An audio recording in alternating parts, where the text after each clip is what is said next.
This is Danny from Baltimore, Maryland, representing one of the 6 Wolves fans in Baltimore. You're listening to DU Football Show. That one was just for you, Producer Mel. I know you appreciate that very, very much. Yeah, there I got the one-fingered salute from Producer Mel. Reason why I bring that up is because we're going to hold off on your shot of Malort because Danny's going to be in studio next week, and I feel like he should appropriately pour that shot for you. Thank you so It's much. what you deserve. Let's start the show. Born in the land of Bowie, Maryland. Bred to be a fan of fucking Everton. Punch you in the eye and drink your rye. Sam Houston. Sam Houston? Arsenal fans have another Sam. AKA the fucking Gooner Graham. Stump of a lord. Look straight in shorts. Sam Graham, hey. Sam Graham. Fucking United!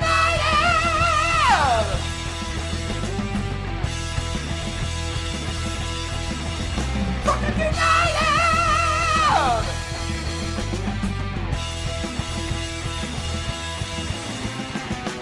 Hello and welcome to the DU Football Show, a completely biased recap of the English Premier League as told by 2 common American schmucks.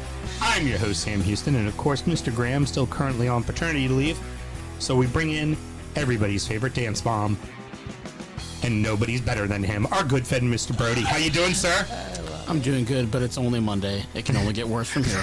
Exactly. And of course, on the ones and twos, Producer Mel. How you doing, Producer Mel? It's the longest first couple days of February ever. Well, I gotta say, you probably Is this month over already? Every day is the longest day. I don't know about you, Alan, but are you pinching yourself still over the fact that we have scored 4 goals in 2 separate matches? Twice we have beaten teams 4-0. Don't even know what to do about it. It's the juggernaut that is a David Moisiola offense. You know, it's just what it is. No, you know what it is? Huh. Another sign of the apocalypse.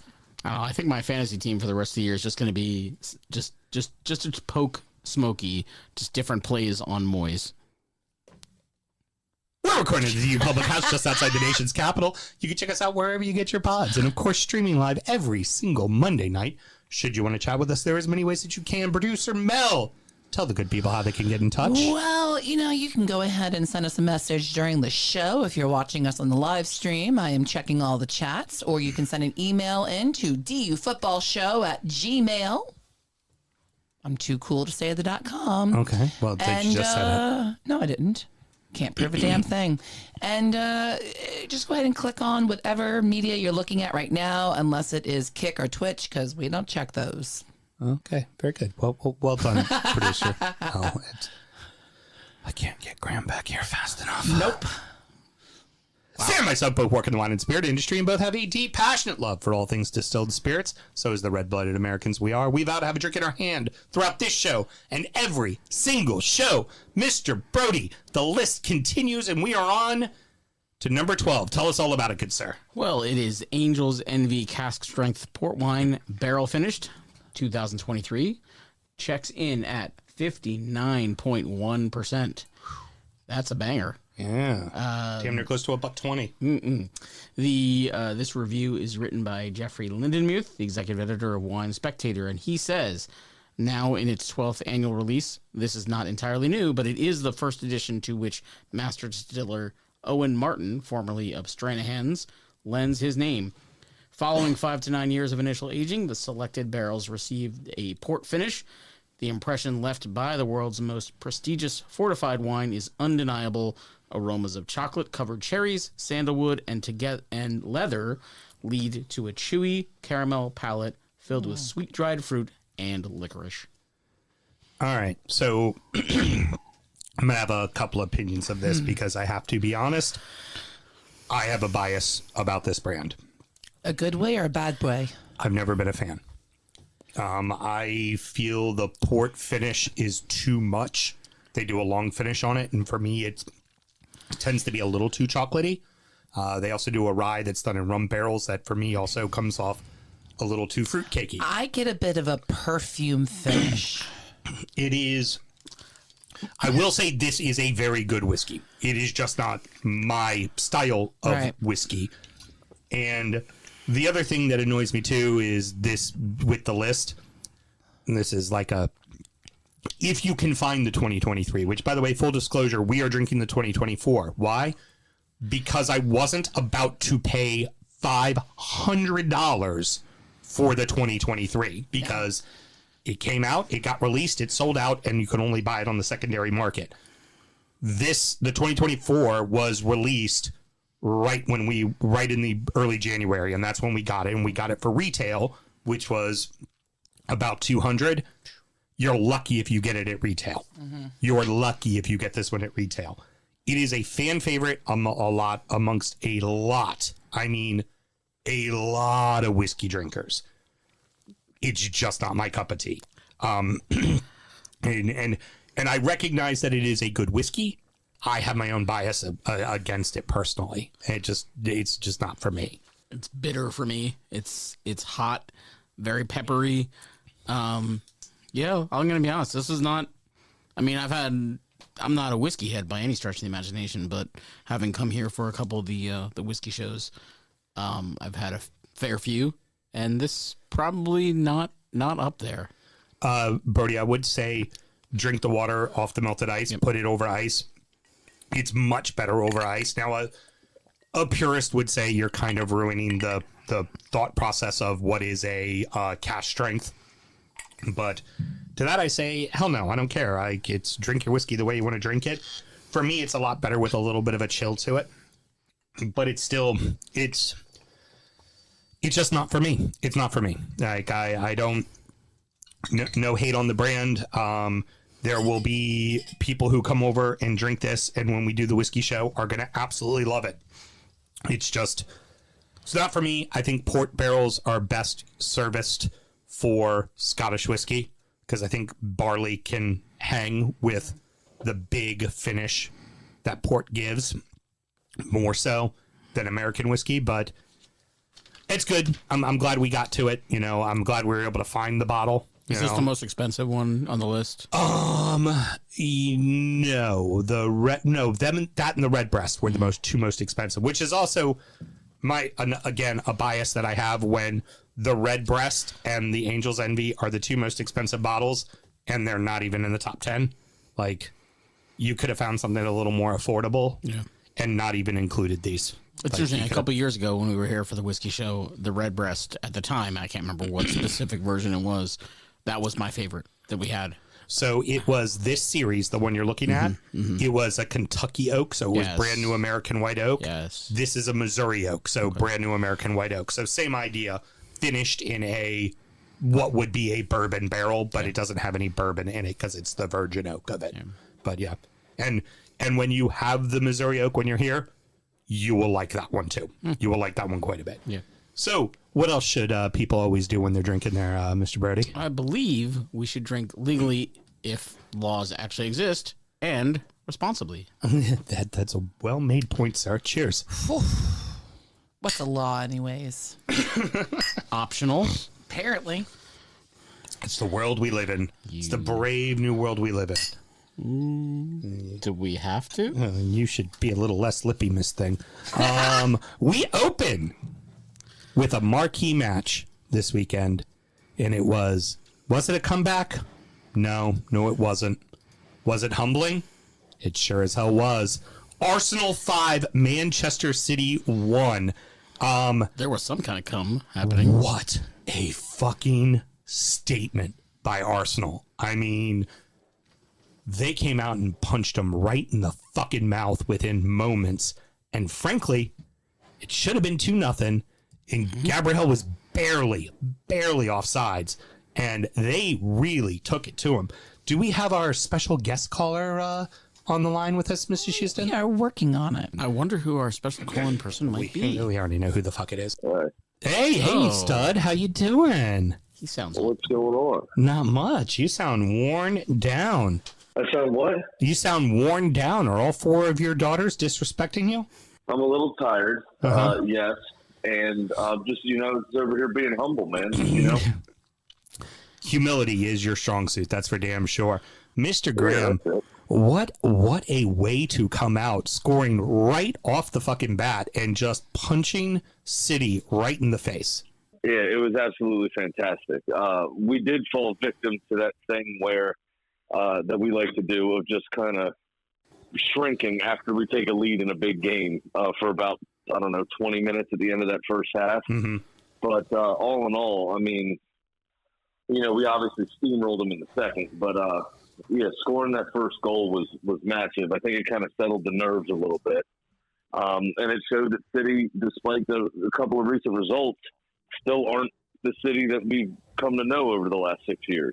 Yeah, even with the signings, their defense is still in shambles. Their defense is really, and it can't. We keep making the excuse that it has to be Rodri, but like that's world class players you spent a lot of fucking money on, and they are pathetic back there right now. Pep is trying to play a system that he's used to playing, and he doesn't have the players to play it. They cannot play out of the back. Yeah. Oh, well, it sounds like we just lost Sam Graham.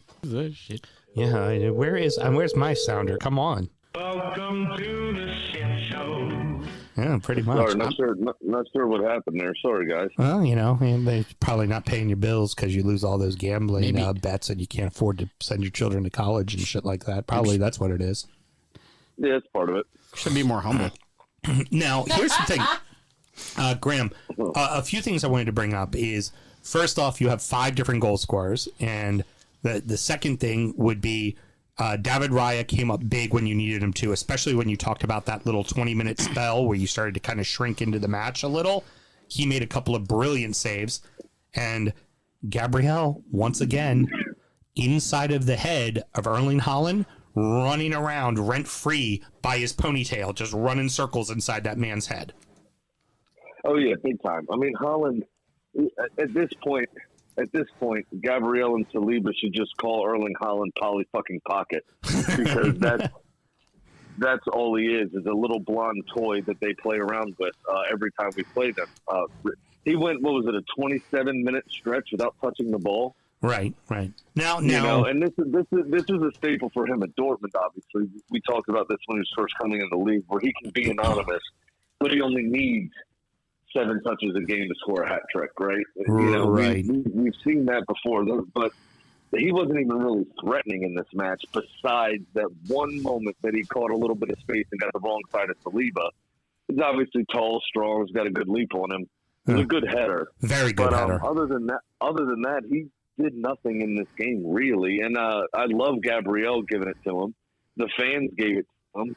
17-year-old Miles Lewis Skelly gave it to him. Oh, that was beautiful. I mean, that was beautiful. That's what happens when you're a prick, right? And right. This is why we say, don't be a cunt. I mean, this is what you deserve when you're a cunt. Graham, I need you to walk. I need you to walk through that Lewis Skelly goal, not just the goal, which was beautiful, but the celebration. I mean, what's going on through your mind when he sits down there and does that yoga Holland thing? You've got to be just loving it. I mean, nothing actually went through my mind at all, because all of the blood rushed to my massively erect penis.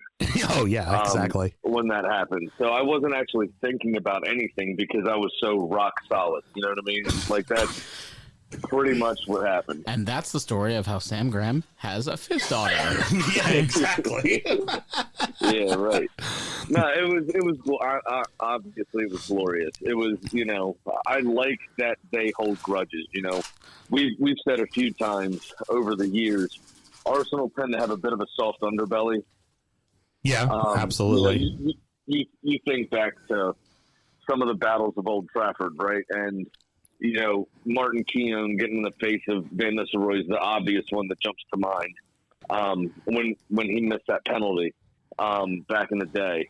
And I think you're seeing this Arsenal team begin to really develop their backbone, begin to really just have that little bit of anger and ruthlessness to them that you need to win stuff, right? Mm-hmm. And the fact that they held this grudge, it was almost like they did to West Ham, right? When right. They had that poor result against West Ham earlier in the season, and came back and absolutely drubbed them. Right. Well, Graham, at their building. Graham, I think it's holding that grudge. It's being angry. Yeah. Speaking of holding grudges, I was gonna say, which one's visiting us there? Multitasking, I love it. It's Avery. I've got to feed. get her ready for bed. Here. Relax, man. You just the got to baby allow was her to be in the downstairs. pantry like she likes to do. Crawl in the pantry, close the door, and leave me alone. That's where I want to be, Dad. I was actually in my bedroom. The baby started crying downstairs, so Carly had to drop this one off and go tend to her. So, a lot of moving parts to get me on the phone these days. Well, totally understand. I wanted to then let's keep it short so that you can get to dad time here. For Arsenal, do you feel that you are now firmly back in the title race? Do you think that this is going to put pressure on Liverpool? Yes, it puts pressure on Liverpool. I worry that City obviously have great players. They can turn it on. It's about kind of getting out of their own way, so to speak. So Liverpool still have to play City this season. There's potentially a drop 3 points. You've got Arsenal still have to play Liverpool for the second time this season. Granted, that's going to be at Anfield, so a bit more difficult. Right. But there's a potential for 3 more drop points. That makes the gap 3 points, right? All things, if everybody does their job to that point, that makes the gap only 3 points. Now, the goal difference is going to be a massive part to overcome. That's why I think it was very important for all 5 of those players to get a goal that did. It just shows the confidence in the team. Kai Havertz, especially, who's been bereft of confidence for the last few weeks. Oh, yeah. Well, especially when he missed that one earlier in the match, too. Right, exactly. It kind of galvanizes and brings those players up to a point where they believe they can do it themselves, which is so important. So are we in the title race? Yes, we're in the title race. 9 points, provided Liverpool beat you on Wednesday, which isn't a given. Well, I would say, especially considering Everton's form and that this, obviously, with the exception of there could be a cup draw, but this in all likelihood is the final Merseyside derby at Goodison, and Everton's starting to play well. This could be a bit of a slip game for Liverpool because it's happened before. Yeah, absolutely. So, all that being said, those 3 games there potentially is your 9-point gap made up. Right. Now it's, can Liverpool stay the course the rest of the season?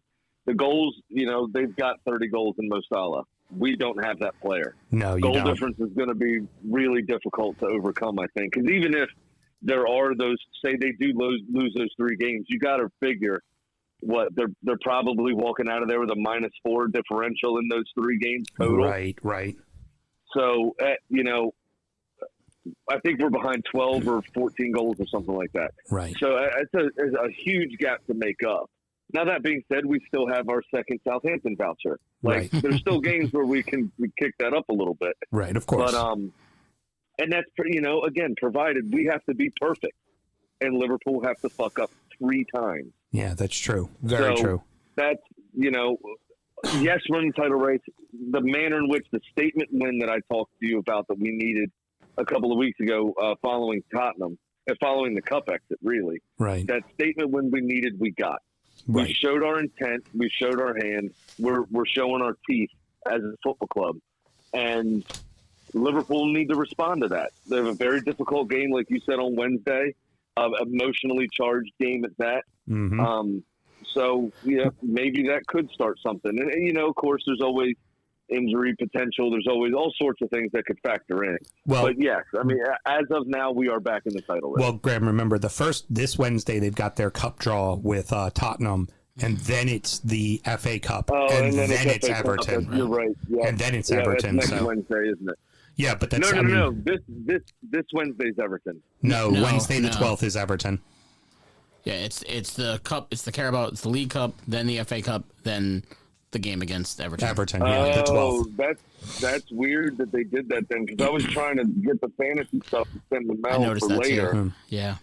They included, that's why I thought it was this Wednesday, because they included the Everton game on this week. They should have added it. They should have added it to the next week's. It's weird. To the following week, exactly. They should have started the next game week. That's really strange. Sorry about that. So, Graham, still send your fantasy stuff to Mel because we're going to talk about it real briefly on injury time. Okay. And should somebody want to find injury time, Mr. Graham, how do they go about doing it? It's super simple, actually. Haven't done this in a while. Feels kind of good to horn myself out. It's patreon.com/DU Football Show. Sign up to that $5 tier, and you'll normally hear me and Sam talk about the upcoming week's fixtures and a bunch of other kind of nasty stuff. Yeah. Unfortunately for y'all tonight, it's Brody, but Hey, Mel, that's how you fucking do it, okay? Just want to let you know that. Mr. Graham, we're going to be nice. I'm not going to hang up on you this time. We'll talk to you later, okay, brother? All right, thanks, guys. I'll talk to y'all later. Brody, be good, man. Thanks for helping out, my friend. Doing my best to sit in the number 2 chair. All right, sweet. Hey, Mel, do better, all right? All right, Brody. I turn the question to you that we posed to Sam. Is this the jumpstart? Can this be what gets Arsenal over the finish line? Do we have a title race, perhaps? It's going to be tough. I'm obviously don't have red colored glasses on for either side. But I mean, the injury that they have, injuries, I guess they have, but Saka is a big miss. And they, as Graham said, they really need to get production from all sides, whether that means Martinelli, Trossard. I mean, Havertz really needs to step up. I mean, you started to see that, and that was a big win. Don't get me wrong.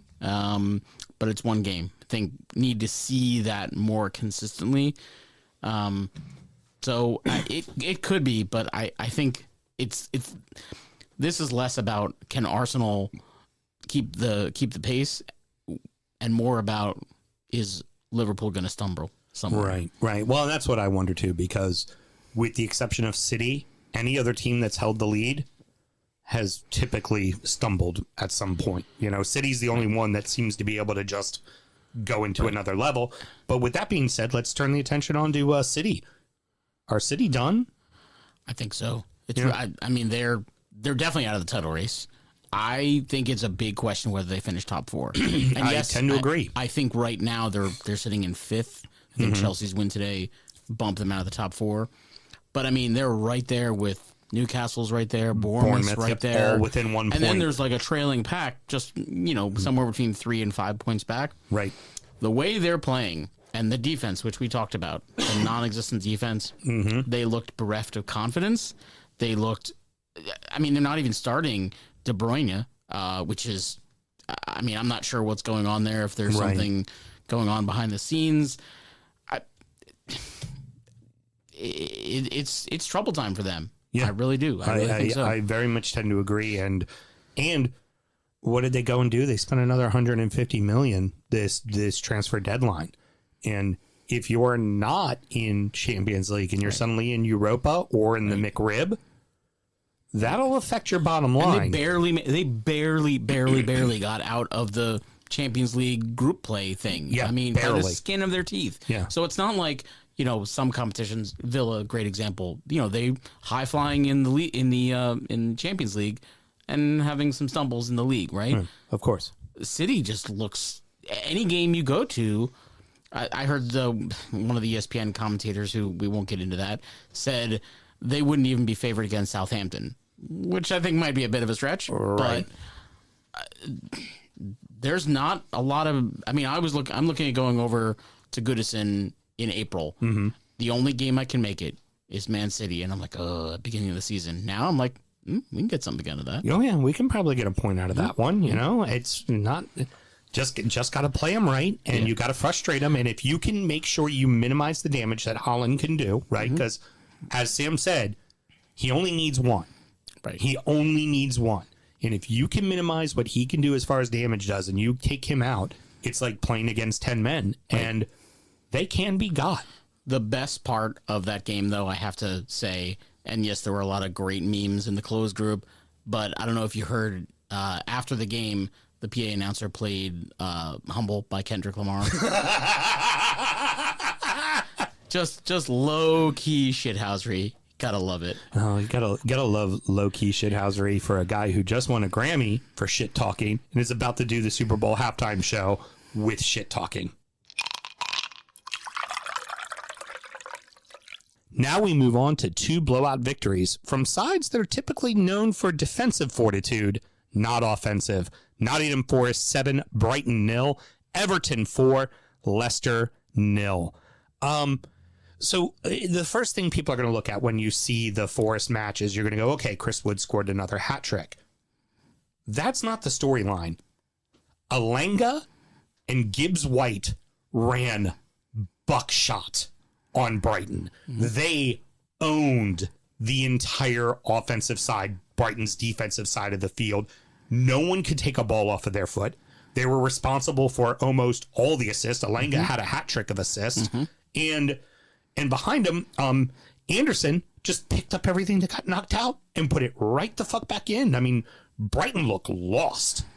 What's up with teams on the South Coast giving up 7 goals or maybe 9 goals? I mean, this was the early game, so of course, we didn't really, for me anyways, it wasn't center of attention, but, I think it was 3-0 at halftime. Okay, fine. All right. Well, maybe Brighton's still in this. And I mean, they did not let their foot off the gas. You could tell I think they were a little pissed having come off that 5-0 defeat to Bournemouth last week. This was an answer to that and a good one obviously. Oh, absolutely. I mean, I'm sure felt pretty embarrassed, pretty shell-shocked at that performance, and they came back with a vengeance. Yeah, and I was talking with a couple of people like on, text and stuff like that as that game was going on. And when it got to 6, I was like, ooh, Southampton fans are suddenly interested in this game because 9 is on the table. And they should have scored. Honestly, they should have scored 9. They really should have. I mean, I didn't see the full game, but just the highlight package showed that there were plenty of additional chances. But what I was most impressed about from a Forest perspective is, they're up 6-0 and they're still pressing. They're still going after the ball. I mean, granted, that's the point in the game when you have a lot of subs in who are looking to try to make a mark and, Brighton's take also advantage. pushing the action because they're trying to get a goal. They're trying to make something happen. And, that last goal was just a mess. I mean, Verbruggen passes it right to Jota Silva. Oh, yeah. I mean, it was a calamity of errors, which is not the only time we'll be talking about defensive calamity of errors. We'll get back to Forest in a second. What in the hell is going on with Brighton right now? I mean, it can't just be young coach, young team, because there are some veteran players on that squad. Like, just doesn't seem, it seems so disjointed. They're streaky, right? I think if I'm not mistaken, they had won or they had gone like 6 games without losing, and now it's only 2 losses, but 2 losses against, we're Everton fans, and it was a great win, but that's a game that at home you should win. This performance, I mean, look, the only thing you can say if you're Brighton is we forget about that as quickly as we can and we move on. I don't know who they play next, but just to move on, get past it, and hopefully that was their one slip up, major slip up, and you take some confidence. In the same way, maybe that's what you look at. You say, look, Forest got crushed 5-0 last week, and they responded. Right. So, again, not sure who they play next week. Right. They're in the cup, so I don't know who they have. But, you'd have to imagine their next game, they really need to come out and make a statement. I mean, they're still fine. They're not in any trouble being relegated. They're not. I don't think they're really. But they'd like to try to get to Europe, and they're not away. I mean, depending on how Europe pans out, 10 teams can get in from England with the way Europe is working because everyone advanced so far, right? Right. And it depends if a Newcastle wins the League Cup, they're already in a European spot. So only a spot behind them opens up. That's how that rolls. Yeah, I think they're just kind of disjointed. They're just inconsistent is really what they are. I mean, João Pedro can have a great game one week, and then the next week he'll disappear. Kaoru Mitoma, great game. They have some really good young players. I really like the kid Minte who came over from Newcastle. He's really good. They just I think they just sold Ferguson to West Ham, or loaned him to West Ham. He wasn't really playing much anyways. He must have fallen out of favor. But, I mean, they have some good young pieces. And they still have, the Lewis Dunks of the world who, by the way, Lewis Dunk, this is a great thing. Lewis Dunk, he's the one who, on the first Gibbs White cross, he was ended up an own goal. Right. And then he gave up, defensively, they gave up 7 goals. -3 fantasy points. Wow, that is bad. And he played the full 90 minutes. Wow. So he had the +2 from that and -5. That's pretty hard to do. Yeah, And it no cards. takes a lot of work. Yeah. Takes a lot of work to be that bad. I kind of feel like they still had a hangover from the way they lost to Everton. It looked like we shouldn't have lost that game. How did we lose that game? And they came out kind of flat against Forest. And finally, final thought on Forest is we squarely got to think they're this year's Villa, right? They're right in the driver's seat to make it to Champions League, don't we think? Third place. I mean, the question has always been with them is can they keep it up? But they have all the pieces. We've talked about Gibbs White. We've talked about Alanga Wood. I mean, they have those pieces up front. Their back line has been great this year. I mean, you can't. You kind of keep waiting for them to slip up. And they just don't. And they don't. Right. Like last week, you thought, okay, this is the Forest that we thought. And they respond this way. You're like, okay. Maybe they've got it in them to last all year. Well, and then we move on to, like I said, the sweet footballing science of David Mosiola. Who would have expected it? Everton scores the fastest home goal in a Premier League match and the fourth fastest goal ever in a Premier League match. What stood out for me for these first three goals is all three of them were long passes from their defensive half of the field into space, attacking the goal, and Leicester did nothing about it. I want to credit my team for doing something really good and looking really good, but that is three massive fucking mistakes on the first three goals, and it was the same fucking mistake every fucking time. As much as we like on this show to trash Wout Face, and he was bad this game, even worse, Vestergaard was terrible. Awful. I mean, he wasn't attacking. I mean, he's 6'6", 6'7". He wasn't on the first goal that Doucouré had in 10 seconds. He was like backing out. I don't know where he was going. He was like almost on the right on the right side there. Allowed Doucouré with. I mean, Beto just bodied off. I think it was Face. Doucouré came into the space they created. Probably a little fortunate touch. Boom. And Goodison is rocking in 10 seconds. Nuts. And then Tarkowski from behind midfield with a pass that wasn't even like a long Route 1 ball. It was about waist high, just a bullet that Beto ran right onto. Oh, he meant to do that. It was not like it was not like a hopeless. Oh, he knew exactly what he was doing. And then Beto scores the exact same way Doucouré did. Off with defender on his left shoulder with his right foot right in the back of the net. I mean, if I'm a coach, I'm fucking losing it on my center backs at halftime. Like, how do you let that happen? And then I would be looking at my striker and my attacking midfielder and being like, how do you let the goalkeeper and the starting center back fucking have the first two assists of the game? How do you let them have that easy of a pass? I mean, Tark's was jokingly easy. But it was also it was a great pass. Weighted. Yeah. Right. But that was way too, that was like when Tottenham stood back on Mickey Keggers and went, go ahead, we dare you to shoot it. And he ripped it in the back of the net. It was like a game Vardy was at, by the way. Yeah, exactly. That's why I brought it up. There you go. Vardy stepped back and was almost like, yeah, I dare you. And he went, okay, fine. Here, great goal. 2-0. How you feel? Like, it was just, again, it's like I want to give all this credit to my team because I'm so happy to see that they're scoring goals and that just a very simple, not even a massive switch in playing style. It's just a coach that goes, this is how I'm going to use my pieces. I realize what their strengths are, as opposed to the prior coach, which was, this is how we play football. Fuck you, do it this way. Yeah. And I want to give so much credit to Everton for making these changes. Leicester are fucking dog shit, man. They're really fucking bad. They look every bit like a championship side. And which is crazy to think because, look, we say it often here. It wasn't that long ago that they were champions, which is crazy. They won the fucking league. Right, and they obviously lost a lot of pieces. Their defense has never been really their strong suit, I don't think. Of course not. They really have never. But some of the personnel choices, they have a young kid from Italy, Caleb Acoli, who for reasons that I can't understand, is sitting on the bench while Jan Vestergaard is fucking around, while Wout Face is fucking around. Right. I mean, they're at the point where they, obviously same point Sean brought up last week when we had him on the show. Exact same point. Yeah. Was why is this kid not playing? Right. Why?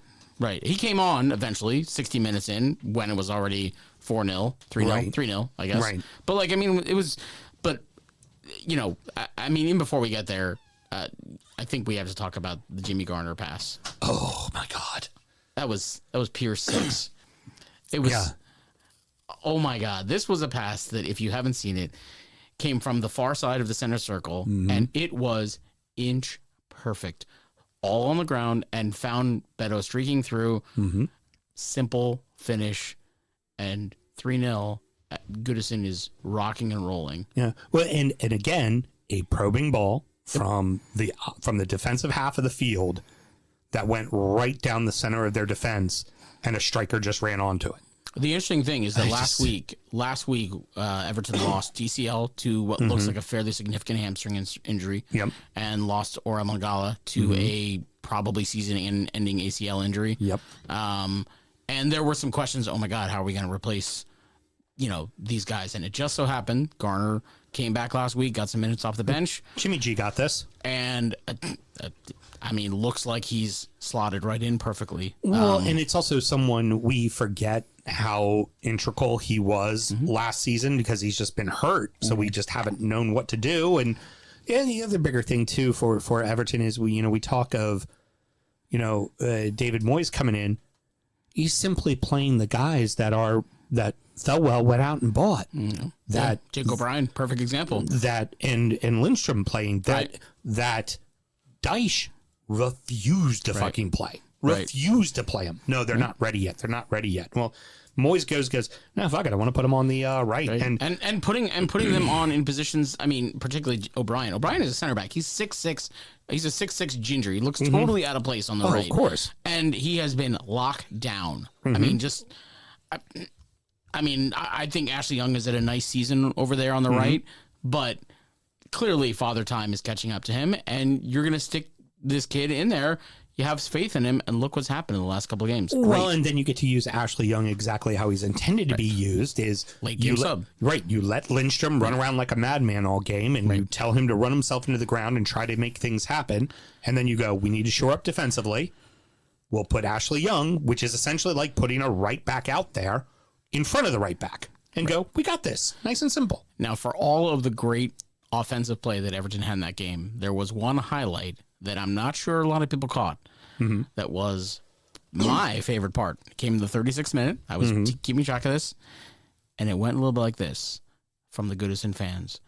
Your bird is a grass. Your bird is a grass. Oh, Jamie Vardy, your bird is a grass. And that happened, if you're not familiar with the whole Wagatha Christie thing and his wife Rebecca and Rooney's wife, blah, blah, blah. Just Google it. Yeah. One of the best chants ever. And that happens, I think myself, oh shit, he's going to score now. Oh yeah, he's definitely going to score. I mean, he barely touched the ball. No, he was completely taken out of the match. Yeah. That was a concern when we were discussing on injury time Vardy always seems to get one on Everton. And frankly, this is their problem. They don't have a very good midfield. And then you've got a guy like when Vardy was scoring, the reason why he was scoring is because Buenanote was out there creating opportunities for him to score. Vardy is a run into the ball, fox in the box kind of guy, no pun intended. That's what he does. It's what he does very well. If no one's getting him the ball, how the fuck can you expect him to score goals? And then they have nobody on the pitch that'll get him the fucking ball. And their best players are on the sideline. Like Mavadini on the sidelines. I know they have some injury issues, but like every team does at this point. I mean, everybody has injury issues. That game could have been 5 or 6-0 at halftime, right? Very easily. The only time I really forgive injury issues is when what has happened to Newcastle last year, what's happened to Spurs this year. But even with Spurs, I say Newcastle figured out a way to be top 10. You're playing awful. Like you need to do better. But like, I can understand a team that legitimately 8 starters and 2 guys who come in off the bench have been injured, where like literally a whole starting lineup is essentially hurt. I get that. But everybody else, you miss a couple, 2-3 players. You do. And then Van Nistelrooy not wanting to play probably his most talented players is directly why they're going down. Right. I don't see where they're going to stay up. I mean, what do you think? I mean, on the back of that performance, I mean, granted, look, last week they beat Spurs at Spurs, which is a nice win, but maybe doesn't look all that impressive given Spurs' recent play. Right, of course. I mean, I just don't think Vardy, yes, is limited at this stage of his career, but their defense is just horrible. I mean, the fourth goal was, I mean, cue the Benny Hill soundtrack. Oh, absolutely. I mean, it was like three guys who ran into each other, and just Njai nicks the ball off. Thank you very much. Goal, run to the corner flag. Yeah. Fun day at the office. I mean, but yes, I mean, based on the teams that are around them in the table, right? I mean, I guess they're now behind Wolves. You look at Wolves compared to Leicester. I mean, two teams we both beat 4-0 at Goodison. But I mean, to me, Wolves has exceedingly more talent. Yeah, we're going to talk about that in Oso as well. But I'll tell you what, it's been a while since Everton have won 3 in a row, and it's been a while since we've scored goals. It's been a while since we've looked at ourselves and gone, you know what, we're probably safe. At this point of the season, for the last 3 years, we're like, fuck, what's going to happen? Like what I said on Sean's podcast, or not on the podcast, but as a note on Twitter, I said, it's time we start looking up the table and not down the table, because Everton is now 9 points clear. When a couple weeks ago we were, all hearts racing, not sure what was going to happen. It just goes to show how quickly things can change in the Premier League. Yeah, you know what? I would just love to be comfortably fucking 12th. Rounding out the rest of the league, so that happened. Liverpool 2, Bournemouth 0, Fulham 2, Newcastle 1, Southampton 2, Ipswich 1, Wolverhampton 2, Villa 0, Tottenham 2, Brentford 0, Palace 2, Manchester United 0, Chelsea 2, West Ham 1. Don't overlook what a good fucking win this was for Liverpool when they weren't playing their best. Arsenal lost in that building. Manchester City lost in that building. Like, the Vitality is not an easy place to go to. The cherries are on fucking fire right now. And Liverpool figured out a way to get a win. That's what a champion should do. And it took a very questionable penalty call for them to get on the board. I mean, questionable penalties. That's true. I mean, Lewis Cook bundles into Gakpo in the box. Boy, I mean, I watched that replay several times. I'm just like, really? I mean, was it clumsy? Yeah. Right. But I mean, you see plays like that all the time that are just not called. And you're just like, man, that is the Liverpool, that is the Liverpool magic right there. Right. Like, they just get calls that nobody else does. I'm not saying that they wouldn't have won that game eventually anyways. Right. But that gives them a certain amount of breathing room. They go into halftime up 1-0 on the back of that, and then they can play a little more free. Salah ends up with the second beautiful goal. Credit where credit's due. But boy, that penalty, super soft. Yeah, it's bigger clubs get that. They always seem to. They always seem to. When they need that penalty, they get that penalty. And it was wide open. I mean, there were chances on both sides. I mean, Semenyo is a great player. I love watching him play. He's not scared at all. He's always looking to move forward, always looking for the shot. I mean, he had one rocket that just caromed off the frame. He easily had Allison beat. And they just had a couple of unfortunate deflections, but they have they've lost so many players this year. I mean, Evan Nielsen had Unal. Enes Unal with the ACL. I mean, they're literally playing Dango Ouattara, who is a converted right wing back. Right. Is playing forward. Yeah. And playing well, for that matter. We like to call that a Mikel Antonio. That's right. Yeah. I mean, so the fact that they're as high on the table as they are, impressive. Well, and not for nothing, they're a point out of Champions League. That's how tight it is right now. Even and we're going to move on to Newcastle next, is even with Newcastle not playing well and having a couple of real bad slip-ups, including losing badly to Bournemouth at St. James Park and then losing this game to Fulham, but both of them are right in it. Chelsea doesn't seem to want to figure out what they're going to do. They love to give away leads, and they figured out a way to get a win today, but they've been less than impressive. And City can be got.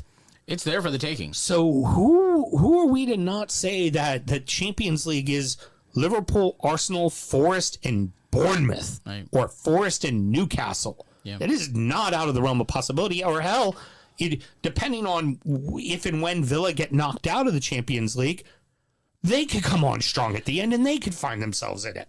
If I showed you, if I could go back in time 10, 15 years, and I showed you the table currently for this year, people would laugh at you. Oh, yeah. First, Bournemouth even in the Premier League, first of all. Right. Forest in the Premier League, but they are every bit worth the place they are on the table. Mm-hmm. And I think they will be there until the end. Oh, these promoted sides have figured out a way to be successful. Brentford, Brighton, Forest. Yep. And you think of, Leicester, who won it. Now, the only thing that worries me for any of those teams is when a couple of signings go wrong. Right.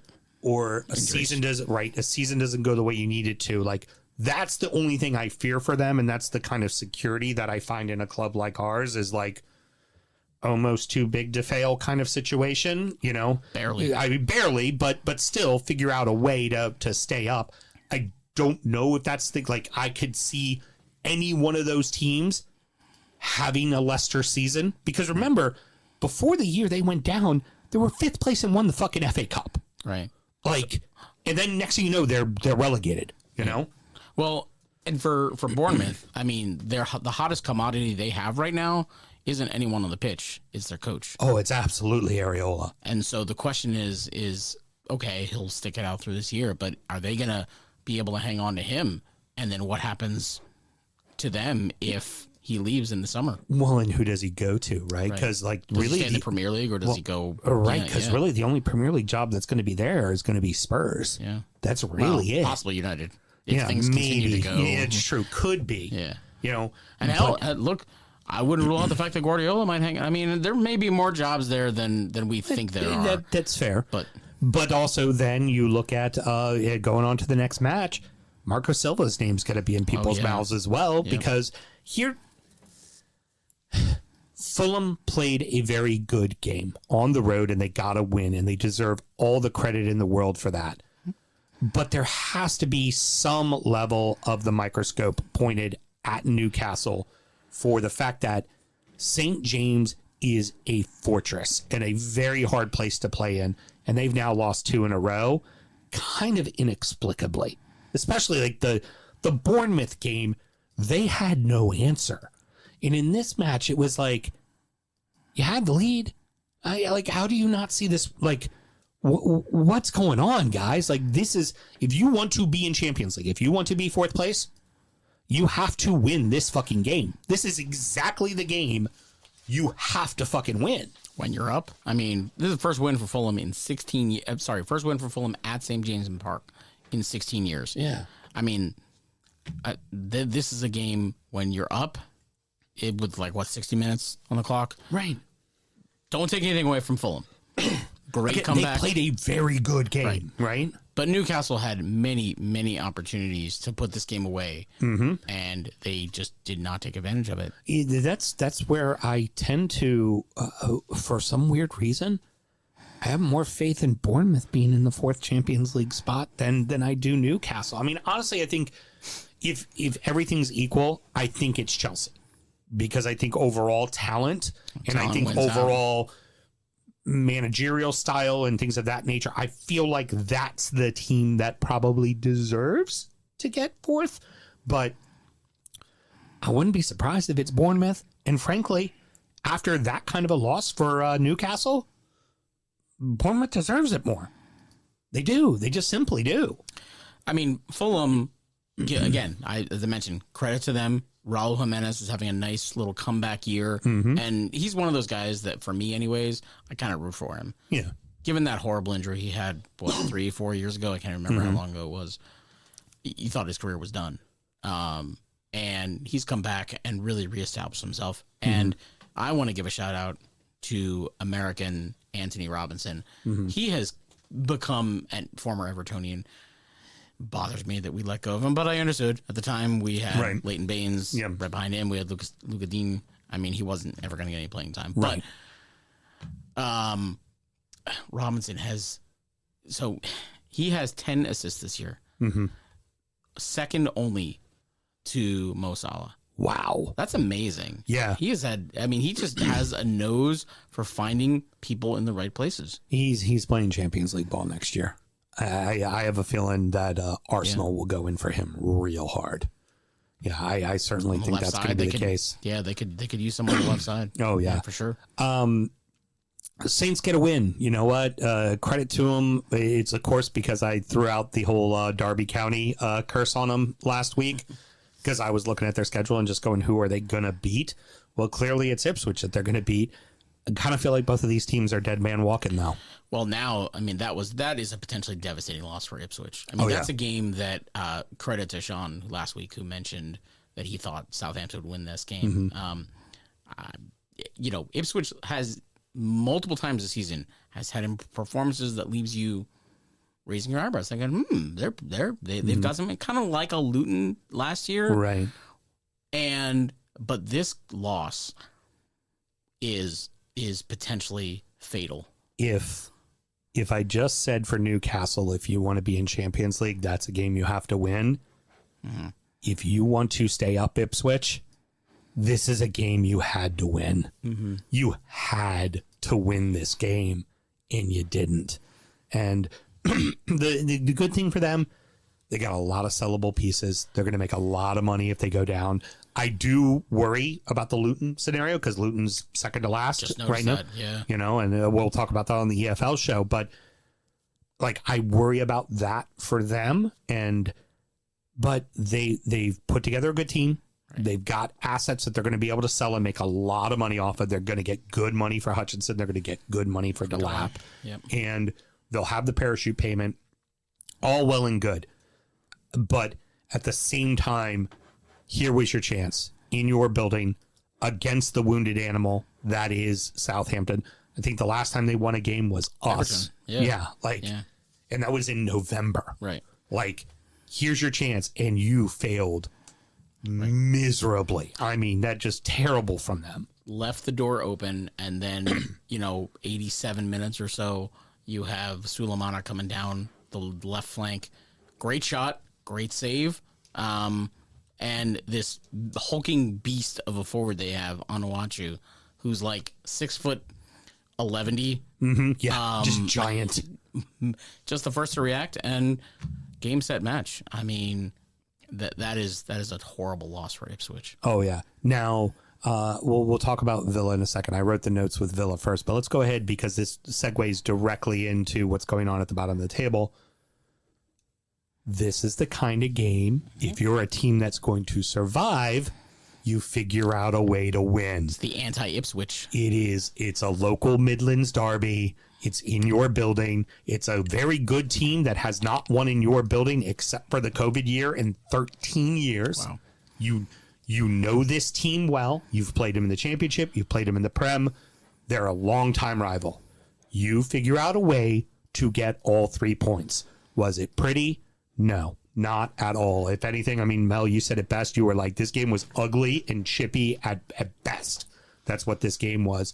But why do Wolves stay up and why do Leicester, Ipswich, and Southampton go down?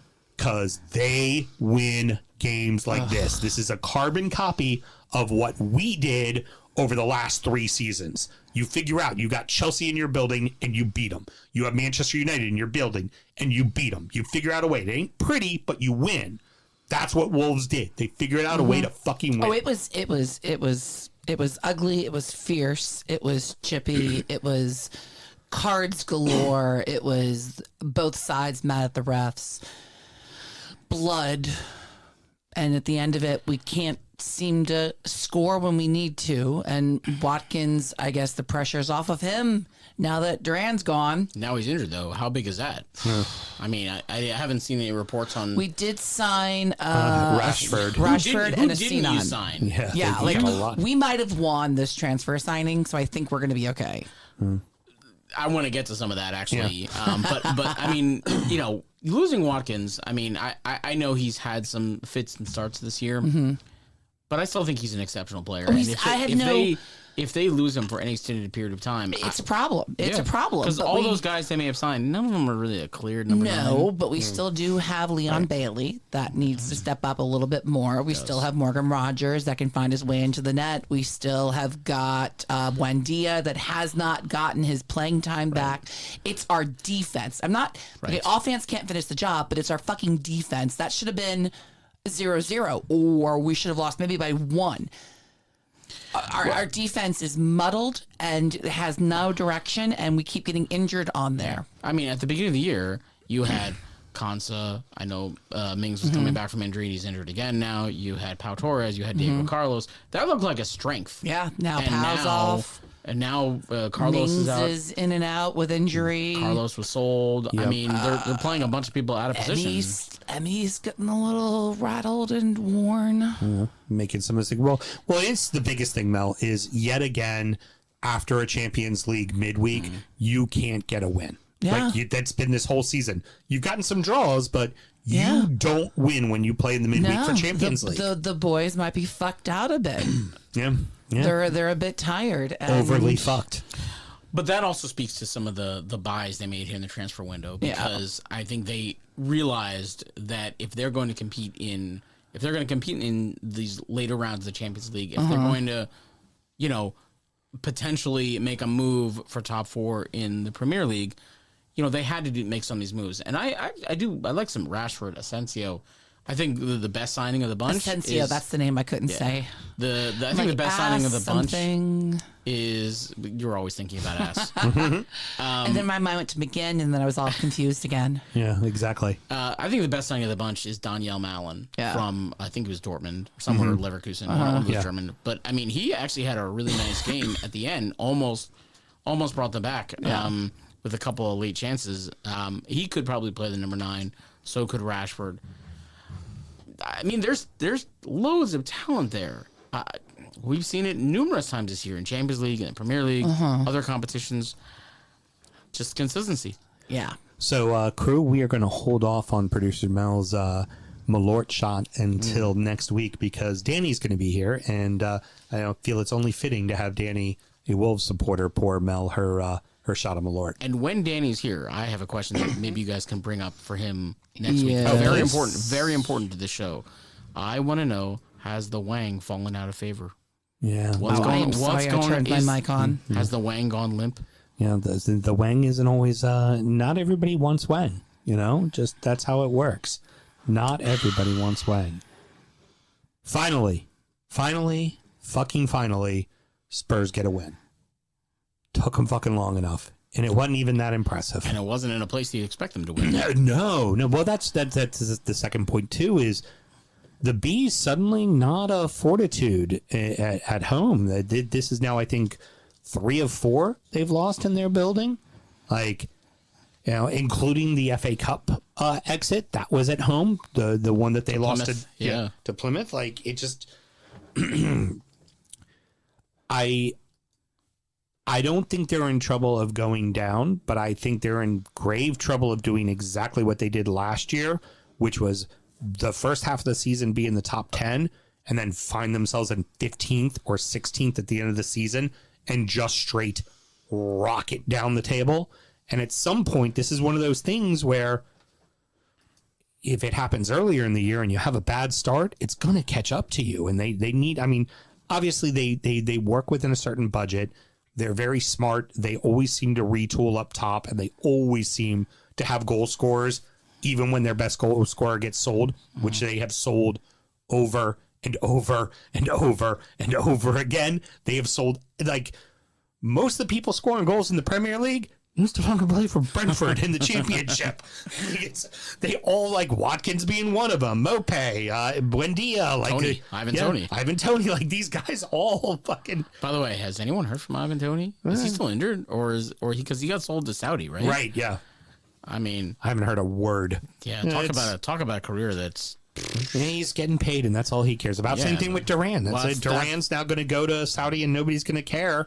But 21 years old, and he might have just flushed his career down the toilet. Yeah, but he's also his kids now have money for the rest of their lives. It's like it's hard to say no to that. Sure. It's really hard to say no to what is it? He's on $300,000 a week there. Yeah. Like, anyways, they want to throw that money at you. Take it. But for Brentford, they're not looking good at home, and certainly at Tottenham, this was a desperately needed win, but I still don't feel confident in their second leg in the League Cup.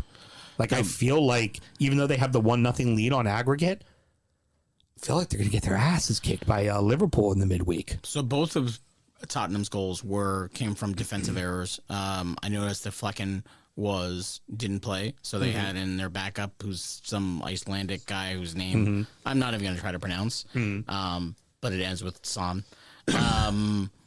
And the first goal was just an unfortunate own goal off the back of, I think it was Jan Elt. Second goal was Brentford was pushing late in the game, and Tottenham took advantage. Right.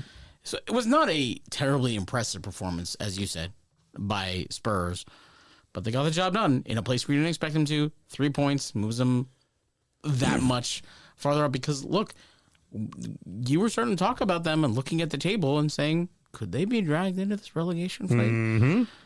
I don't know. I don't think that was ever going to be realistic, but they just needed a jolt of confidence. Van der Ven's healthy again. Now, the problem is the last time that Van der Ven was healthy, they rushed him right back into the lineup. I was glad that they didn't use him in this match, and they just let him kind of continue recovering.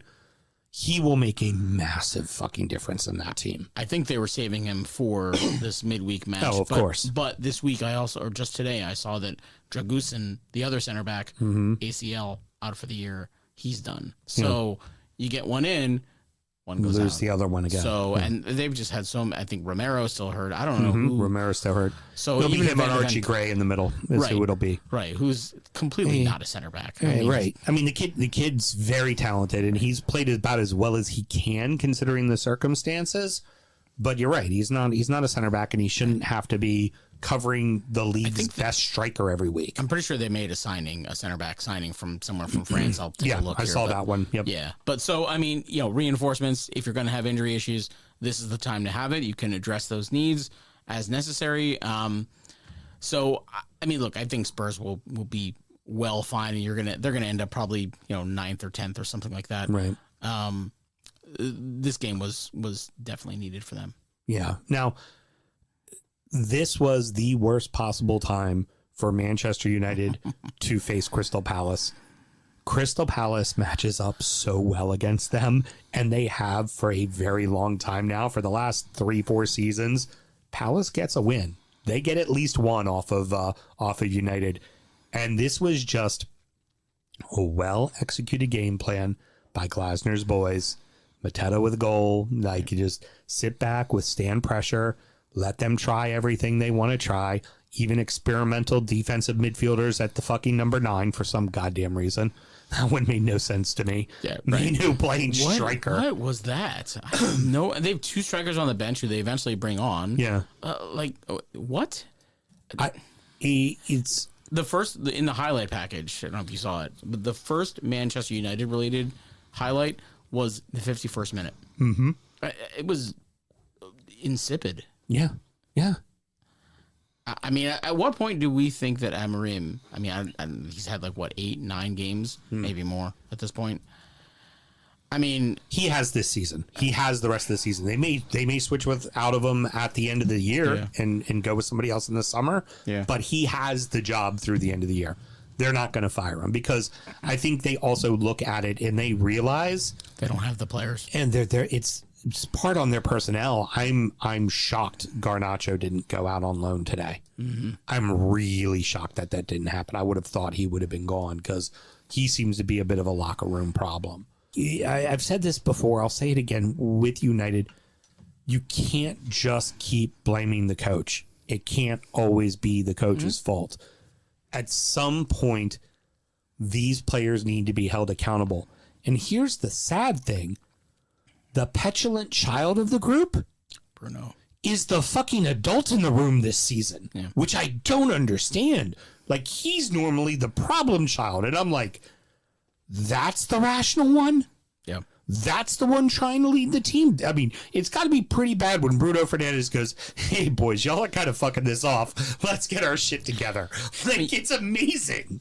United had 17 shots and 2 on target. They had 2/3 possession. So it wasn't like they didn't have opportunities, that they didn't have possession. But it was just blech. I would also argue that is exactly the way game Palace plan wants to play. Glasner wanted it to be. Glasner is like, let them shoot the ball all they want. As long as it's going in road Z, I don't fucking care. Right. We are going to wait till they fuck off, and we're going to score. And then they're going to try even harder, and they're going to fuck up even worse, which is what it's been. Right. And they had a terrible injury to Lisandro Martinez there. Oh, God, yeah. Did not look good, and he was crying when he was being carried off the pitch. I mean, he's had some injury issues before, and that was the look of someone who thinks his career might have just gone down the window. Yeah, which is terrible, because he's a hell of a defender. He's a hell of a defender, and he's also one of those kind of, like, one of the few players that's been playing really tough and going out there and trying to make things happen. And in a organization full of petulant children, you hate to see the one that's actually trying be the one that gets hurt. Like, he doesn't deserve that. And if anything, the injury is probably like, I know it's because of what happened, but you're almost like, it's because some other jack-off didn't do their fucking job is why he's on the ground hurt. Right. You just can't help but think that it's an absolute mess. And frankly, this team honestly needs to go backwards to go forwards. Let's look at what Liverpool was before Klopp got there. They went drastically backwards to go forward, and that's what United needs. This is an amazing stat that I saw. I couldn't believe this is true. Man United, and to be fair, I don't want to, I mean, we're talking a lot about Man United.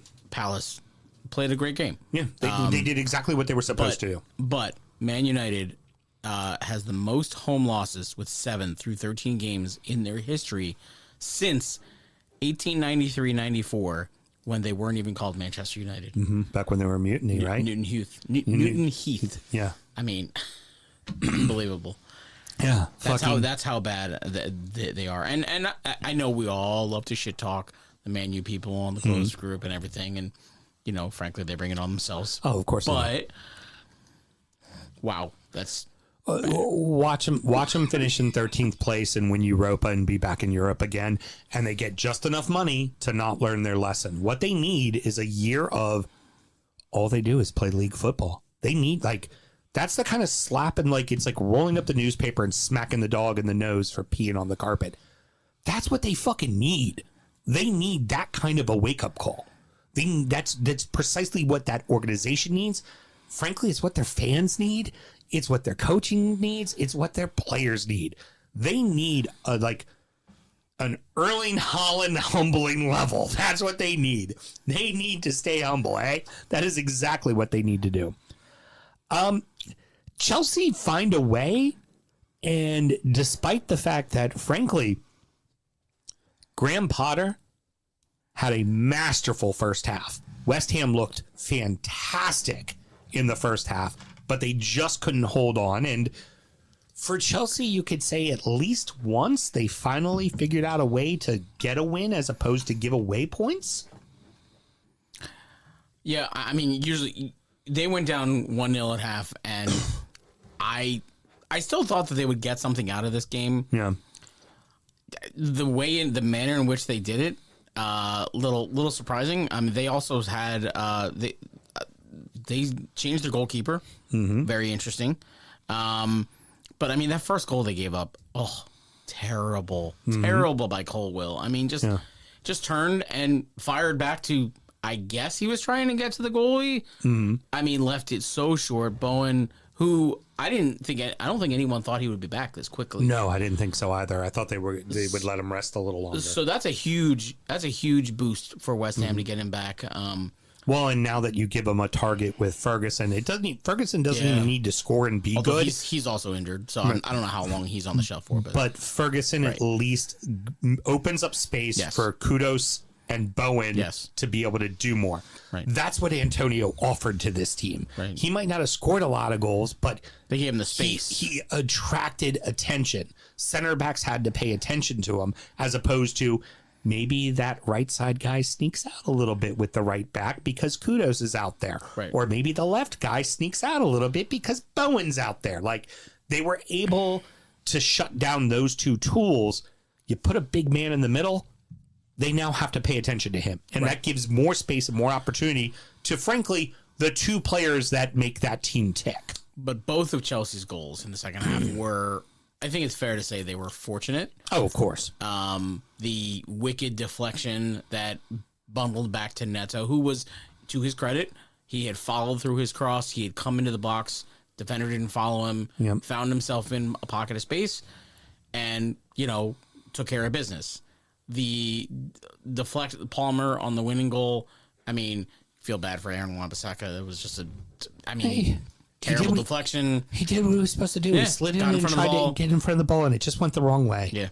What are you going to do? Right. But again, for Chelsea, what I say for Chelsea is they figured out a way to get 3 points. That is something they have not been able to do for the last 2 months at all with any consistency. But this is not a win, I would say. This did not strike me as a win that's going to be like a confidence builder, something they're going to gain from. I mean, it's one of those that you're like, 3 points, we'll take it and move on, right? But it's not one that you're going to say, okay, this will lift us to higher, to higher ground, and yay, we're in Champions League position now, which they are. Mm-hmm. But it's not one that you gain a tremendous amount of confidence from. Right. Well, the key thing here that I get from this is even with losing to City, still feel more confident in them making the Champions League than I do City.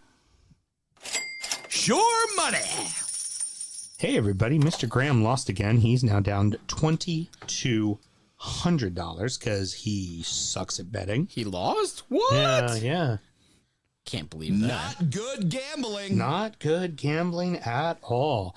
Now, for me, I did miss because Forest did their job. Yep. The problem was Ipswich didn't do their job at home. I clearly need to stick to Road Dogs because Road Dogs keep hitting for me. But I'm up, $1,223. Big Sam's Lock of the Week. Alan, did you know 31.818181818181818181% of the time? It works 100% of the time. I was hoping for a round number. Yeah, no round numbers this week. Now, but obviously it's FA Cup, and we're not doing any bets on the FA Cup on this show. But in the spirit of betting and gambling, and knowing, of course, that someone's a fucking Eagles fan here. Fucking asshole. Did I say that out loud? I did say that out loud. You're still crying over the refs? Nah, I don't care. I will say there was while the game was still close, there was a bad non-holding call that really changed the game. And there is a history of that officiating crew not calling holds against Philly, but that's okay. It's whatever. It's no Mahomes. Let me say that, which is what you get to deal with this Sunday. But in the spirit of that, Mr. Brody, why don't you give us a little Super Bowl bet? I'm sorry, I can't. That's trademark. Oh, give me your bet for the big game. Okay. So, in the spirit of your co-host Sam Graham, I have several leg parlay. 9-way parlay. 1, 2, 3, 4, 5, 6. Uh-huh. Oh, not quite there, but I think the spirit, Graham would appreciate this. So, I've done actually pretty well.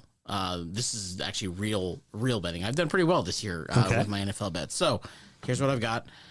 I've got Jalen Hurts 200 plus passing yards, Saquon to score, AJ Brown 70 plus receiving yards because if Jalen gets over 200, AJ will get 70, and then we've got Chiefs stuff. Kareem Hunt 40 plus rushing yards because that any 40 plus is nothing.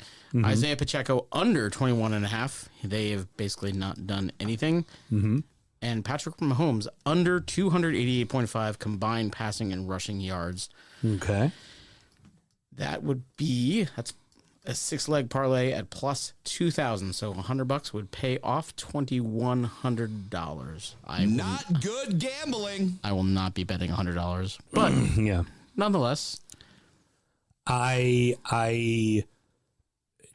Hurts and Brown that goes hand in hand, because if Hurts doesn't get 200, Right. Brown doesn't get 70. right. That's the thinking there. And Barkley has been amazing all year long, but I think that this is one where this is going to be a shootout. I really think so. I mean, the defenses are great, but something's got to give here. I think there's going to be. Honestly, it's going to be like a couple years ago when they played and it was a shootout, and it's just whoever makes a mistake or whoever gets a ref call, which we know will be the Chiefs. Yeah, that would do it. Very good. Yeah. All right. Well, that's going to wrap it up, boys and girls. Brody, any parting words? Actually, I do have parting words. Excellent. Please go for it. Well, so I'm going to go back to the beginning of the show when we were talking about Arsenal and City. And one of the things I noticed after the game is that there was more shithousery from a Haaland, but not Erling. It was former City midfielder Alf Inge Haaland, who happens to be Say his that again. pops. Alpha Inge? I'm giving my best Norwegian. Oh, I love it. That's very Norwegian. Yes. So he responded to a post on X by Arsenal after the game where he was trying to make some reference about their lack of title trophies, and he said, the team that wins everything, not. It's like your boy just got absolutely manhandled. That was the quote. This team that wins everything, not. Well, in a dated reference. Everything. Not. See, he's going to do it in a Norwegian accent. It does sound better in Norwegian. His career get ended by an Arsenal player? I think so. I believe his pops had a career-ending injury, and it was, I believe, to an Arsenal player. Well, That's awesome. yeah. So I think he probably got some. But I mean, really, your kid's team just got absolutely mauled, and I mean, that's cuntish. I mean, that's not even shithousery. Right. Be original when you do shithousery, like, fucking Vardy pointing at the Premier League and going, "We have one, you have zero," to Spurs. Like, that shit's funny. Do be witty with it and punch even, don't punch down, right? Like, if you're the team that has won a treble, if your son plays for arguably one of the best clubs currently in modern football, right? A team that wins everything, a team that has they aren't, but it has a chance of winning a 5th straight Premier League title. That just doesn't fucking happen, right? Don't punch down. Also, just know you're better. Yep. Like, when you know you're better, just be better. You don't have to talk shit. We're better than you. Fuck off. Like, that's what it should be. Right.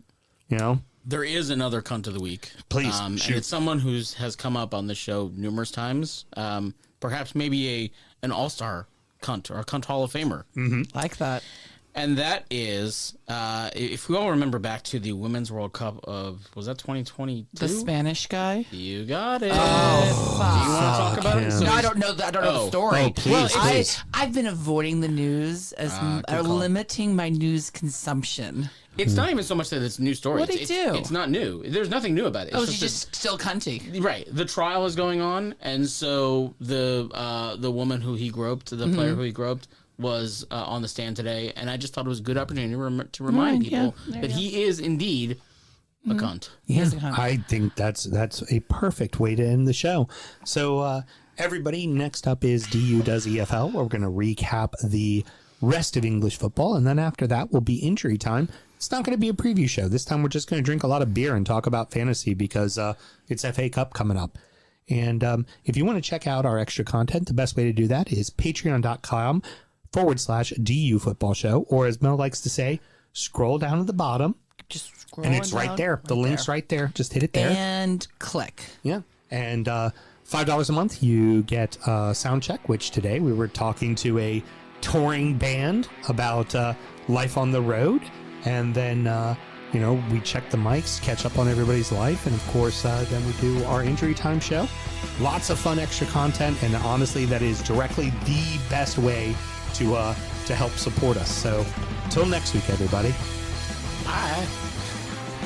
Born in the land of Bowie, Maryland. Bred to be a fan of fucking Everton. Punch you in the eye and drink your rye. Sam Houston. Sam Houston? Arsenal fans have another Sam. Right day, the fucking Gooner Graham. Smells of a lord. Looks great in shorts.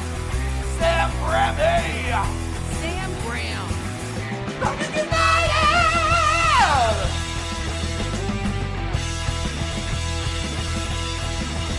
Fucking United!